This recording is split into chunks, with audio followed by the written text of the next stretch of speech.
जनता की आवाज सुनते हैं हम, क्योंकि हम हैं जन्मभूमि।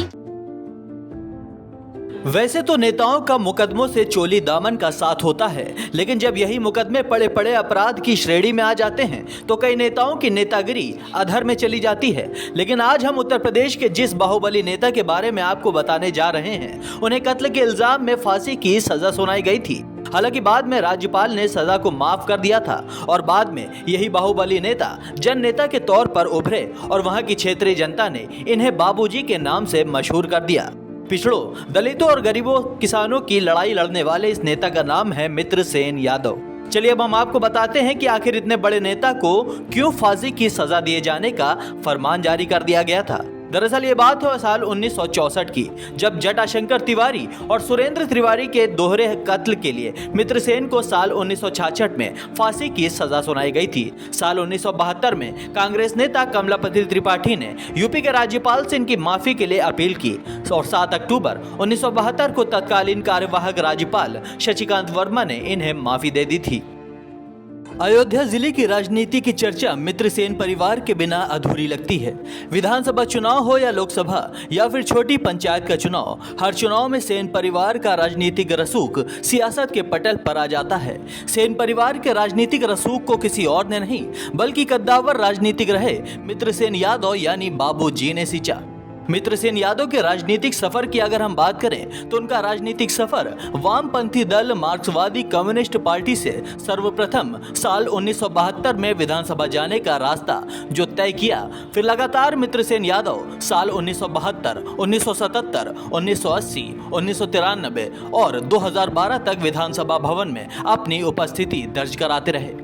मित्रसेन यादव का सियासी सफर उत्तर प्रदेश की विधानसभा तक ही सीमित नहीं रहा था। उन्होंने देश की संसद में भी साल 1989, 1996 व साल 2004 में लगातार अपनी उपस्थिति दर्ज कराकर हमेशा अपने क्षेत्र के विकास व समस्याओं संबंधी सवालों को उठाते रहे। लेकिन अब इन सवालों को लेकर उठाने वाली आवाज हमेशा के लिए शांत हो गई है। इस बार के चुनाव में मित्रसेन यादव को राजनीतिक सरगर्मी में हमेशा याद किया जाता है। बाबूजी की बदौलत ही सिर्फ सेन परिवार ही नहीं, तमाम ऐसे नेता जिन्होंने उनसे राजनीति का कहरा सीखकर सियासत में मुकाम हासिल किया। अगर ये कहा जाए तो यह तो शक्ति नहीं होगी कि अयोध्या जिले की सियासत में मित्रसेन यादव यानी बाबूजी अपने आप में राजनीति की एक वृद्ध पाठशाला थे। वो आज नहीं है, लेकिन हर तरह की राजनीतिक सरगर्मी में वो लगातार याद किए जाते हैं। जिले की राजनीति में बाबूजी की अखड़ मिजाजी भी हमेशा चर्चा का सबब रही है।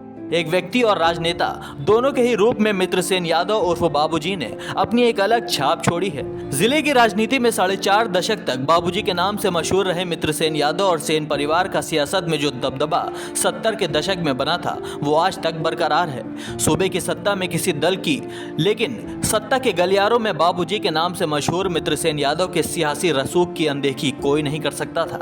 70 के दशक से लेकर आज तक शायद ही कोई ऐसा चुनाव रहा हो जब सेन परिवार की नुमाइंदगी सियासत में ना रही हो। समाज के वंचित वर्गों के लिए संघर्ष की सियासत के रूप में जाने जाने वाले मित्रसेन यादव अलग अलग दलों के टिकट पर 5 बार विधायक व 3 बार सांसद निर्वाचित हुए। मित्रसेन यादव के राजनीतिकरण कौशल का ही परिणाम रहा कि उनके कार्यकर्ता रहे चौधरी महेंद्र प्रताप सिंह की बहू जिले के प्रथम नागरिक के रूप में पदस्थापित हुई। मालती सिंह को उन्होंने अपने राजनीतिक कौशल से जिला पंचायत अध्यक्ष की कुर्सी पर कब्जा दिलाया था। सियासत के धुरंधर मित्रसेन यादव ने भारतीय कम्युनिस्ट पार्टी के टिकट से अपनी राजनीति की शुरुआत की। जीवन के अंतिम दिनों तक विधायक के पद पर बने रहे।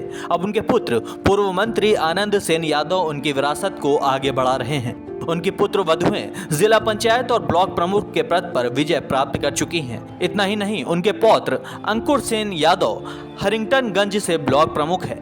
बाबूजी का गांव भिठारी पूरे जिले में हमेशा अपने राजनीतिक वर्चस्व की वजह से चर्चा में बना रहता था। खाटी कम्युनिस्ट रहे मित्रसेन यादव ने 1966 में राजनीति में प्रवेश किया और फिर कभी पीछे मुड़कर नहीं देखा। जीवन के अंतिम समय में मिल्कीपुर विधानसभा सीट आरक्षित हो जाने के बाद मित्रसेन यादव बीकापुर से विधायक चुने गए। फैजाबाद संसदीय सीट कम्युनिस्ट पार्टी के टिकट पर चुनाव लड़के 1989 में उन्होंने जीत दर्ज की, जिसके बाद 1998 और 2000 में भी फैजाबाद लोकसभा से निर्वाचित होकर दिल्ली पहुंचे। श्री यादव का ही जिले में इतना राजनीतिक रसूख रहा कि उनसे राजनीति का कहकहरा सीखने वाले रामचंद्र यादव भी उनके आशीर्वाद से विधानसभा के उपचुनाव में विधायक बने। मित्रसेन यादव की खूबी ही थी कि वो चुनाव ज्यादातर मामूली मतों के अंतर से जीत जाते थे। यहाँ तक कि उन्होंने राम लहर में भगवा रथ पर सवार विनय खटियार जैसे योद्धा को हराकर भाजपा के भगवा किले को ध्वस्त किया था। विधानसभा चुनाव की तैयारियों के दौरान मित्रसेन यादव समर्थकों की आज भी वो बहुत बड़ी फौज है। इस वजह से सियासत के बड़े बड़े सूरमा भी सेन परिवार को नजरअंदाज नहीं कर पाते हैं। उनका गृह क्षेत्र हैरिंगटनगंज आज भी उनके नाम और परिवार की आवाज के आधार पर ही वोट करने के लिए जाना जाता है।